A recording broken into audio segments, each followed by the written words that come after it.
Okay, first of all, I'd like to welcome everybody here. Before we do call the meeting to order, I just want to kind of give everybody an update on the road situation. I think as we're sitting here today, I think right now we've got 2 roads that are still, they can't get out of. One of them be Bowlins Creek Road, and we got 1 pipe last night about dark, and supposed to have 2 more today, so hope and pray we can get them in now there today or tomorrow. But and then, like I say, I got plenty of people calling, the road washed out. I just ask everybody just be patient. I've got a crew that's got 2 excavators that's working for us. Lee County's come up and helped us, and just hard to get everybody. Now we got this snow coming, so everybody just bear with us and we'll get it. But if you don't think we are, just be sure and call the office and report it, and make sure it's on the list, and make sure we ain't overlooked anybody. So, You got, since you were talking about that sticky note there, I was River Canyon, took some coal over there, up there at her plane, where you turn to go to River pipe washed Canyon. out. Yeah, it's torn all to pieces. That boy said that it's 2 20-foot pipes, 5-footers. He said if you can get them due, they put them in. Only trouble is I have to double check back and make sure that it's in the road plan, and then I'm hoping FEMA It's in, back up. that's county road. Okay, it ain't never, somebody's asked me about a truck bid, but nobody's ever asked me. You got a Harris Creek there too, Ray. You had a Harris Creek there, that's tore all pieces. Yeah, Harris Creek. the left Oh. Harris Creek in it. I've got a backhoe in there today, tried to cover the pipe up on Henson Fork, and then on the other fork, we got one that's washed out, but he got an excavator there today, so maybe tomorrow, the pipe laying there, and there's trees that fell over and Yeah, you need to got be the cut, tree but they can't get out, they're stranded too. But that road wash was just about completely out. I went up there myself, after you go past where the pipe washed out, you got 2 trailers on the right, that's about as far as you're going. And then also on the Hensley Fork, I didn't go up in there because it looked good, but then I got a call on Monday, tell me how bad it was, but Mitchell's up there today trying to get them out, but I don't think he can put that pipe in with the backhoe. I think he can get it across. He had a Smith branch too, bad shape. Smith Branch, actually. Get out, but it's Yeah, all- Mike was in here yesterday, and he said the water company was up there, I guess the line was broke, and he said they filled that place in. I got a load of number 2s hauled in yesterday, but ain't got them hauled out. I mean, after the snow started this morning, I had to put a crew to get them trucks ready and pre-salt everything good. But anything anybody tells me, be sure and call, 'cause I've got notes on top of notes and sticky notes on it, I just don't wanna overlook anybody, but District 2 is devastated, and part of District 3 is devastated, and you boys actually got a little bit lucky, really, on that end of the county. Donnie got a break, didn't Yeah, I don't think Donnie had a road up there. Straight, the biggest thing was straight branch over there, is like every pipe over there stopped up. I was over there myself, I wanna say Sunday, but it could have been Saturday evening, but, we have to go back and clean all these pipes out on all these roads. Okay, like I say, just be sure you just call and give them to me again. If you give them to me, they ain't been done, or somebody calls you, 'cause I've been just concentrating on getting these people out. he? Well, that guy at her plane said if you can get the pipe, he Put them in, he worked for Hinkle there. He's an ankle man. I'm supposed to have a 6-foot, 2 5-foots, a 4-foot, 3-foot, and a 24 and a 15 coming tonight. So nobody can get pipe. Tim did find me 2 5-foot, but I already found them, have them coming, so. That place over, that place, I went to that judge's funeral yesterday, that place over on Range Lane. Gee, they got all kinds of pipes up there, Who big is? pipes. What's the name of that, Donna? Range No, they ain't got no 6-foot. They ain't on 6, they have blue million pipes. They may have that pipe. I got 2 5s coming, but we'll need, that's probably what we end up, if the smooth wall works that much better galvanized, we need, I know I talked to Jeff, and he said they didn't even put no 6-foot middle pipes anymore. Well, they rust down later in here. Done. All right, let's go ahead and call the meeting in order. Again, I just want everybody to be patient, and if your road ain't been fixed, just call back in and report again. Before we get started, I'm gonna lead in the word of prayer, and everybody stand, and then we'll just do the pledge of allegiance. And get this done. Dear Heavenly Father, again, we thank you for another day of life, dear Lord, and we just thank you for so many blessings. And dear Lord, we just pray that you just be with so many people that are still blocked in, and dear Lord, the ones that are sick and shut in, we just pray a special prayer for them, dear Lord. Just pray that you just be with us and look over the ones out working and their work crew, just be with them and protect them, dear Lord, and we never fail to give you the praise. In Jesus' name, amen. I pledge allegiance to the flag of the United States of America and to the republic for which it stands, one nation, under God, indivisible, with liberty and justice for all. All right, we got just a few things on the agenda for the day, and the first thing is consideration and approval of the Brexit County Sheriff calendar year 2022 budget. I hope everybody got a copy and looked through it. We just got a copy a few minutes ago, Judge. Oh, is that when you got it? Okay. Y'all just want to wait and, We need a Got copy. anything to say about it? I mean, it's- I guess at a high level, I'd just say I made some tweaks to it, small up and downs on the expenses to better reflect what we did in 2021.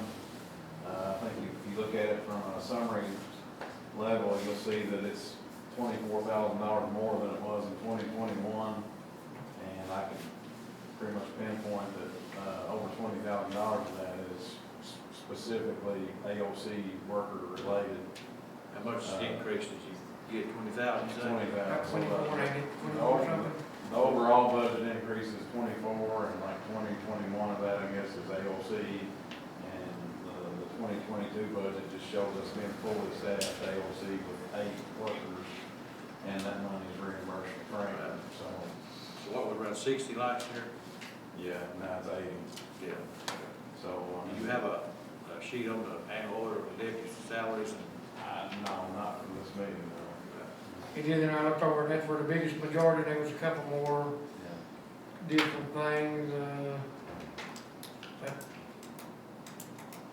if you haven't got a chance to look at it, I don't know if you want to. You saying AOC pays more, is the reason there, it's $20,000 higher? Well, we're just showing 8. 8 workers. We've got 6 workers now, but we're showing them fully staffed at 8 in the budget. Okay. And that pretty much accounts for all of the increase. But now that's all reimbursed back to It don't cost us anything. AOC. It's sort of awards they furnish for LC security building wire. We get reimbursed, right? So essentially, if you take that out, it's essentially the same dollar amount that it was last year Right. for the overall budget. Stepping up people sometimes, Jeff, we need to We address. can, we'll just go ahead and make a motion to go ahead and, table it and, review it, and then we'll bring it in at the next court meeting. And then also, you're okay on right now, Mr. John, because we went ahead and give him, another check to do with, CARES Act money, so you're okay till 25th when we have our meeting? So at this time, our consideration of motion to go ahead and table this and put it on the next meeting. Is the deadline What's 15th? the deadline? Is it 15? The deadline, I think it's 15. We can I think have it if we need to. We could, I mean, if y'all want to If go it has ahead. to be done by 15. Let's just go ahead, okay, this time our consideration of motion to go ahead and table it, and then we'll set another date before the 15th. What is 15th? That's on Saturday, ain't it? So I think it gets us to the 17th, where it's on the weekend. But we go ahead and, you will go ahead and look over it, Jeff, and, we can call another meeting to do that. Will you get us a sheet on that annual order? Okay, anybody want to make a motion to table this to the next date? Motion. Second. Donnie Bush, Aye. Roy Elphie, Ray Moore, Aye. Ellis Changer. Aye. Okay, the next thing on the agenda is consideration and approval of the Breathitt County Senior Citizen Report. We didn't have that in our last meeting, and, Yes, sir. come from the quarterly check, right? So do we have a motion to pay that? Motion. Second. Okay, who made that motion? You guys? or- Yeah. Roy Elphie, Ray Moore, Aye. Ellis Changer, Aye. Donnie Bush. Aye. Motion carries. Okay, next thing on the agenda is, discussion of the Nim Henson Geriatric Center, and this time I'm gonna turn it over to Darryl Earl. Let him. First of all, folks, thanks for calling this meeting today and putting us on the agenda. About 10 years ago, I started receiving just out of the blue offers from different companies who wanted to buy the nursing home. The first few that I got, I just threw in the trash. You know, they were just different companies from all over. It seemed like the very first one was from some group in Chicago. Then after I started getting some more of them, I thought, well, I should take it to the board, at least let them know that I'm getting these letters, instead of just unilaterally deciding to throw them away. I felt like I knew that the board would not be interested at that time in selling the nursing home, but I did take it and I was correct. No one was interested in selling the home. About 4 or 5 years ago, the activity started ramping up a little bit more. More individual board groups, more companies, not individuals, but more companies, contacted me about the nursing home. And kind of unannounced, we even had one group come to one of the meetings and set out a proposal. And after they lay off, the nursing home voted, and I don't believe a single person at that time voted in favor of selling the nursing home. Around the same time that group came to the meeting, I started to be contacted by some folks from New York. And I just kind of put them off, but they were persistent. And every year or so, they would contact me, anything changed? Would you think you'd be interested now? And I would mention to the board, and the board, no, we're not interested in selling the nursing home. Of course, then unfortunately, COVID hit, and we lost some patients, we had some folks that died, and my personal belief is that the number of deaths that we've had in the last year and a half or so since COVID hit, they may not all be with people who are diagnosed with COVID-19. I think a lot of them were suffering from depression, suffering from different ailments that the COVID-19 maybe sped along. Like I said, maybe they didn't get diagnosed with COVID-19, but if you look at the obituaries in our local newspapers the last couple of years, it seems to me like we've had a great increase in deaths here in the county. But let me go back, even before then, even before COVID hit, the numbers at the nursing home had started to decline just a bit through the years. We're licensed for 120 beds. Probably before COVID, we were down to probably 100, maybe less than 100 patients. And on the heels of COVID, of course, we had the flood. The nursing home had to actually shut down for several months. All of those patients had to be moved, had to go somewhere else. And they all went to, some of them I guess went home, but a lot of them went to adjoining counties. Since we've opened back up, right now we have about 30 beds filled, and don't know when we'll be able to increase that. But as I said, even before COVID and the flood, our numbers had started to decline just a bit. There's a company from New York, as I mentioned, who has made, in my opinion, an offer to buy the nursing home that the nursing home board is recommending to the fiscal court that it be accepted. Of course, you all probably know the fiscal court, the county owns the facilities, owns the land, owns the building. The board, the nursing home board, the certificate of deed was transferred to the board whenever it was opened, 50 years ago. I think it opened 50 years ago this year, in 72. And the nursing home board has a lease for the property. It was a 25-year lease when it was executed 15 years ago, which was, I guess, the second 25-year lease. No, I don't know if it's the second one wrong. But it was a 25-year lease with 10 remaining years on the lease. As I said, this group from New York, starting maybe 6 months ago or so, they were making regular contact with me and with Philip Littrell with the nursing home, the director, inquiring about possibility of purchasing it. So, again, we kind of put off, and we wanted to see what happened after we opened back up following the flood.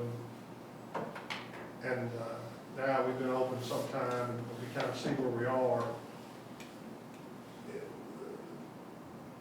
We believe that, like I said, it's in the best interest to go ahead and sell that facility to this group. For the plain reason, I don't know that we can sustain it and keep it open for much longer with the numbers being what they are. And a huge consideration for that is the insurance that has to be paid over there. It's tremendous amounts. It's bigger every year. It's just, we believe it's just beyond anymore our ability to maintain the nursing home. You know, we could come to the fiscal court and ask for a bunch of money, but I think anybody that lives in this community realizes that there's not any extra money around, and you can't imagine that the fiscal court would be in a position to operate the nursing home, put it as bluntly as that. This group, they own homes, I don't know how many states, but I know that they own them in New York, Illinois, Indiana, I'm pretty sure Tennessee and Florida, and they own 2 or 3 homes in Kentucky already.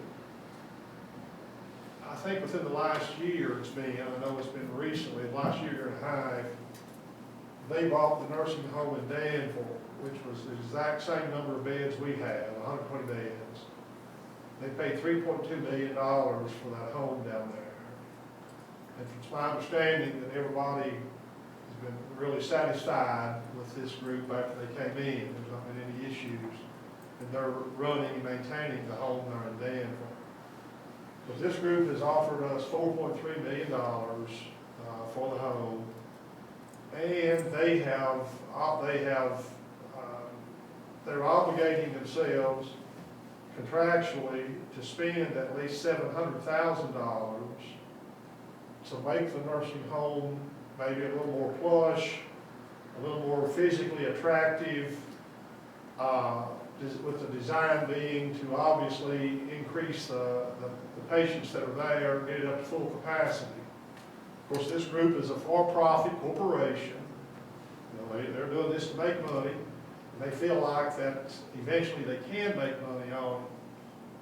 But they are, I guess, a fairly good-sized corporation. They are not borrowing any money to, you know, if we agree to sell to them, they're going to write a check, basically.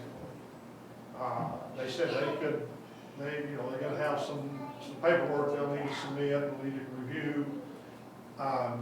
They said basically they'd be looking at taking over in about 60 days. They have the wherewithal to keep the nursing home open. They have the wherewithal to fund it until it can be profitable for them, or how long that takes. They told me they anticipated it would take at least a year to just get where they're breaking even. They know that they're going to have time, they're going to have to, you know, to get some increased patients in there. They've been doing their due diligence. You know, they've checked out our numbers. You know, prior to COVID, during COVID, they recognized that we had the flood and the issues it created. But as I said, they felt like that it would take them a year just to get where they could break even, and then they didn't project after that when they anticipated they'd be able to make some money on it. But they've told me that they will do a very aggressive, not only will they come in and try to make the facility more physically appealing, but they said they generally do a very intensive marketing campaign, advertising campaign. They feel like that the way they manage these things, that they will be able to sustain it. When the nursing home, when we met last, the board met last, which was the 23rd of December,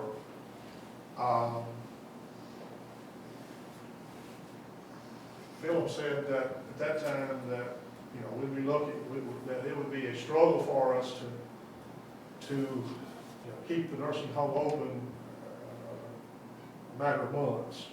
He wasn't saying we'd have years or 2 years or nothing like that. He felt like it'd be a matter of months. So we believe that we're in a position where, in a sense, I think we're fortunate because we have someone who is willing and able to purchase it of what appears to be a reputable company that will continue this service for the county. Of course, it's never been operated for a profit. It's always been our goal over there to pay our bills, and then, of course, pay the employees as much as we could after that. And unfortunately, we have never been able to be competitive, with our wages. It's extremely difficult to get particularly skilled nursing care because we just can't afford to pay what, hospitals and other healthcare facilities can. We just don't have that kind of money. But these folks said that, it's their goal to increase employment, of course, even over the numbers that we would have had prior to the flood, and also to increase wages over there. They're indicating that, they can pay a better wage, and that they will, of course, obviously they want skilled people. They want, they want to run an organization, they want to run a nursing home that is, good for the people. I know that the nursing home has, in my opinion, has always given excellent care to the patients that are there.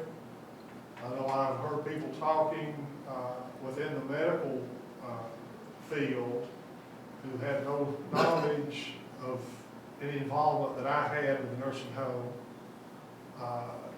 speak glowingly about it, and that's through the years and different times, different settings. So I know that we've always provided excellent care, and I feel like that, that care will continue with this, if it is so.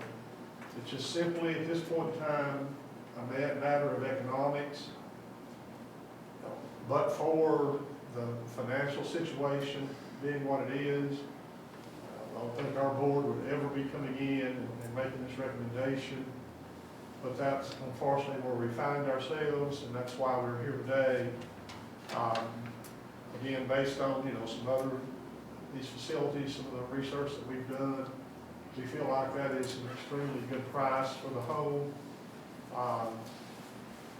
And again, based on some of the things we've seen from the information we've got from some of the other places where these folks own, I believe they'll be a good fit here in our community.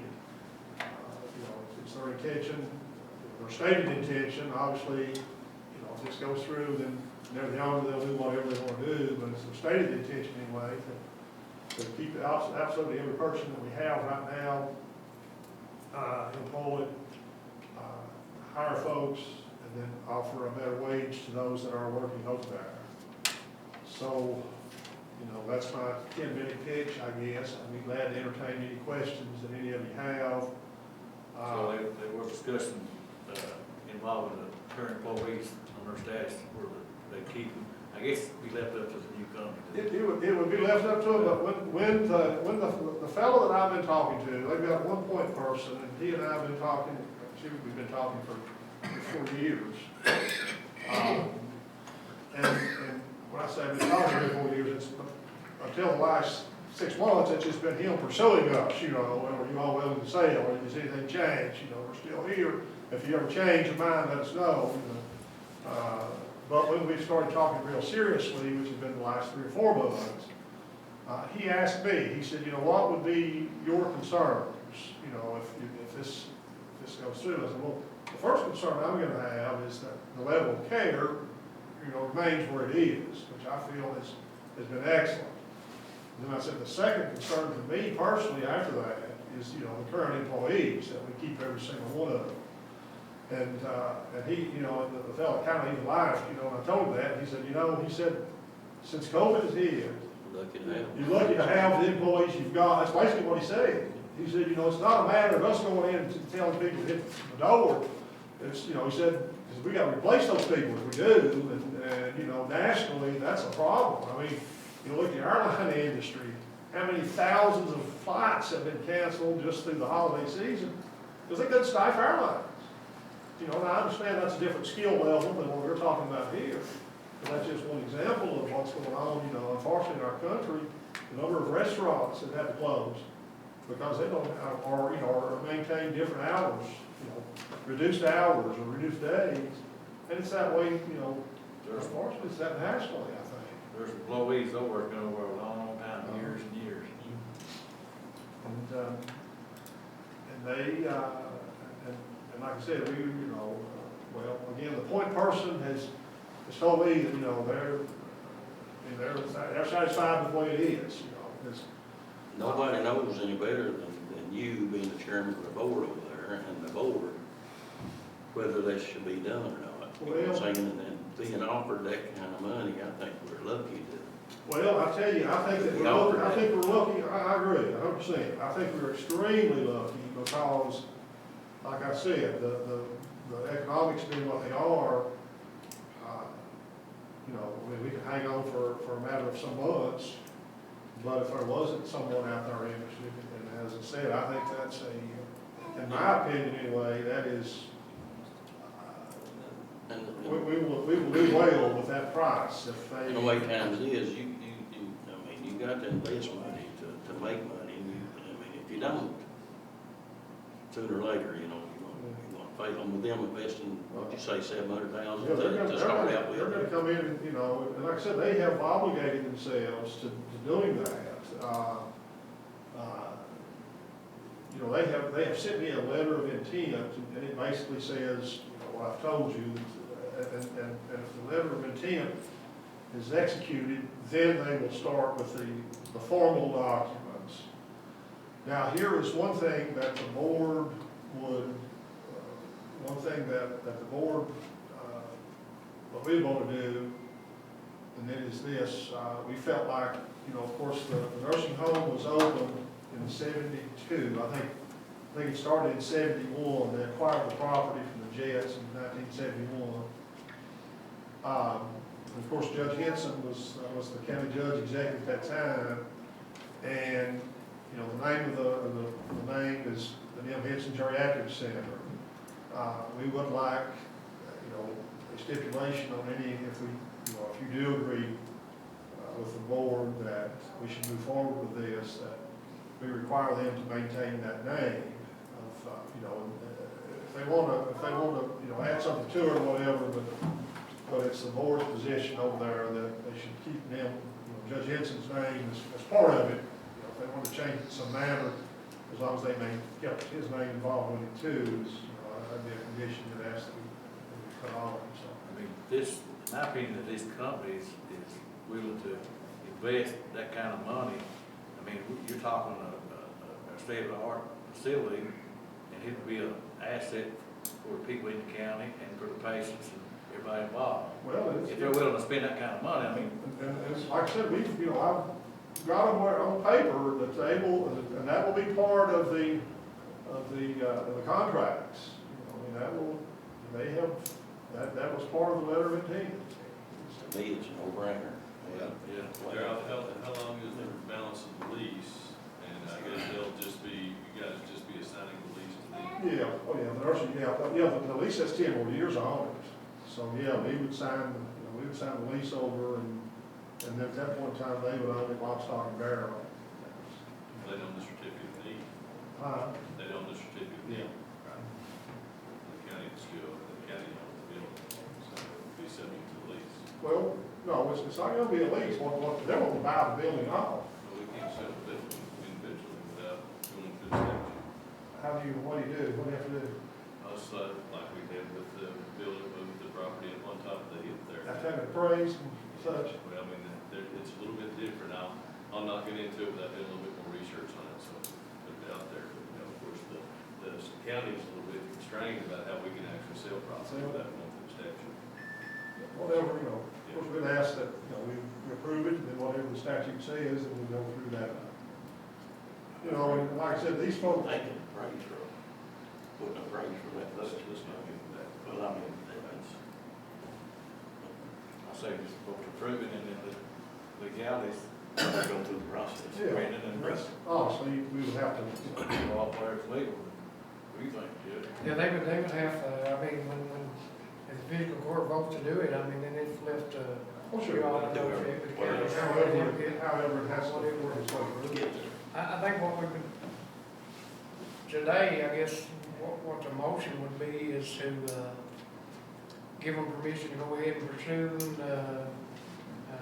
we'll have to get assessment of the building and property that might hang there. There's legal, start the process, right, put that word. And let them, we get all our ducks in a row, and then That's right, and then it'd be, we gotta start somewhere, I guess. And also too, when you was talking to me there, it's pretty much, if something don't happen in probably a few months, we may have to end up, what's it, 90 beds short right now being full? yes. Presented? And time is hard, and like I say, if they're gonna keep the employees and, give them a raise, it's a win-win for them too. Oh, yeah, it's I think it's a win-win for everybody. yeah. Well, like I said, we resisted it for years. And now, we're struck with the realization that we're not gonna be able to continue the way we've been. That's the bottom line. And unfortunately, it's not a situation where we just, we wasted money and got ourselves in this situation. That's not the case at all. The situation is, When nobody's seen this COVID thing coming on, and here we're dealing with Delta now, and then this, Omicron, it's just tough, and like I said, I think a lot of it lies at the feet of that flood also, but for that, We had to move so many out. yeah, we would eventually, probably within the next year or so, have been in here at this position, this point anyway. But, I think that really sped the process up. I think, Darrell, it's, our county, as we've proven over the years, we do need a nursing home facility in our county. And like you stated, there's a situation, we don't want to end up without a nursing home in the county, and with an empty building over there, with nothing in it. And I think it's a no-win situation. It's a win-win, situation, what you call it. From where we are, I think moving that direction is, Right. I think we're lucky and we're fortunate. Yes, absolutely. From the situation we're in, to have that opportunity before us, I guess. well, like you say, Danville's got about the same facility we have, and they haven't went through what we went through, and, here it's a little over $1 million, 1 million more, Yeah. what they got. However you want to word that motion. I would consider an approval of, letting the county attorney, get with the board, and if you're all blessed, proceed to do Start the process. start the process, and be willing to do it. I'd be willing to do it. I make that motion. I second. Did you second it, Ellis? Yeah. Ray Moore? Aye. Ellis Changer? Aye. Donnie Bush? Aye. Roy Elphie? Motion carries. And let me tell you this, the next thing that I will do then is I will go ahead and sign this letter of intent, basically, which says that we intend to sell it to you under these terms. And then, of course, I'll let them know, as situation of whatever the state requirements are, I'm sure they've got plenty of lawyers that jump all over that, so. Yeah, they probably already know all that stuff like that No anyway. doubt But then they would be getting a certificate of need, the building, the land, and They would have everything and. be controlled. Now, this is just to start the process. Now, if something is different from what we're talking about, then it can still change, right? If we want to. Okay, now, what are you asking? Now, the motion needs to be, if we're gonna make a motion to do it, is to completely go ahead and be willing to As long sell the as, property. Well, I mean, certificate of I think need if and there was a situation, you know, like if, say, the appraisal came in and it was something, you know, that they couldn't do it, Yeah. then they have to come back. that's what I'm saying. Right, you know, that situation, I think Yeah, so. that's all Because you I'm couldn't saying. get it anyway until we got that part worked That's out right. with the state. But currently, that is the offer on the table, right? That's right. Yeah, But they propose to you. They have, and they are asking me to sign the letter of intent that we will move forward under those terms. So let's make it part of the motion to start the process and. Yeah, that's pretty much what we, that's pretty much what, how'd you get the motion there, Chris? Who done? No. How'd you word it? Recording, Actual wording of recording. the motion.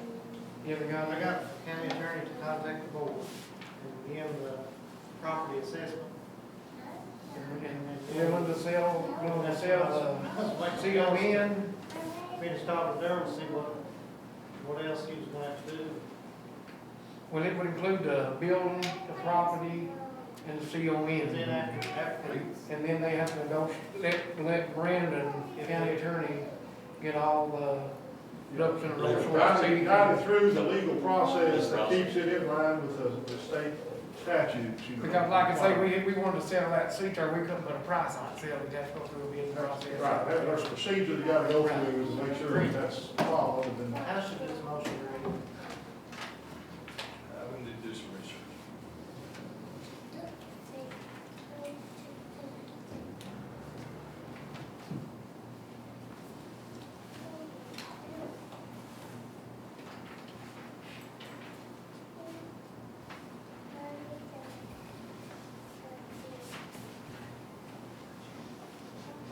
But I would, you want to take a motion to pursue it at this point? I don't think you do a little bit, you look at it a little bit before, I think you vote to formally approve it. That's what we're getting at. Pretty much that's what we done, the motion was made to go ahead and start the process. Until we get the procedural thing worked out. Procedure, that's how we're doing. Be willing to sell a nursing home, the property, and the CON. Willing to sell at that price, I think, is basically what it was. And then whatever legalities are, will have to be worked out. Right. Like I say, you couldn't sell it to it, I mean, we couldn't do the thing until everything was illegal anyway, Sure. appraisal and.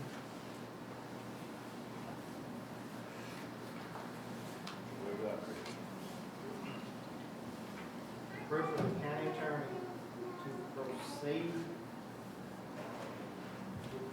Process. with the process, Sell.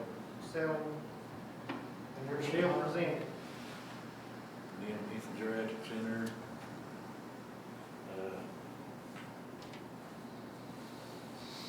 building, property, and CON.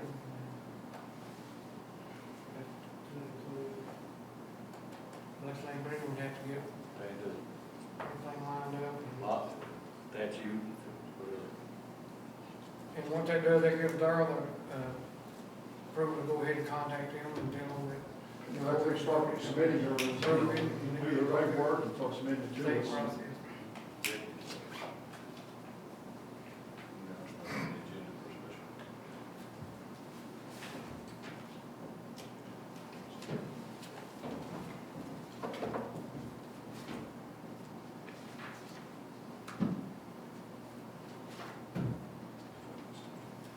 Just put it in motion for us to pursue it, and then we'll work out the procedural part of it. That's what they done. It's pretty much That's what what they they're done. doing.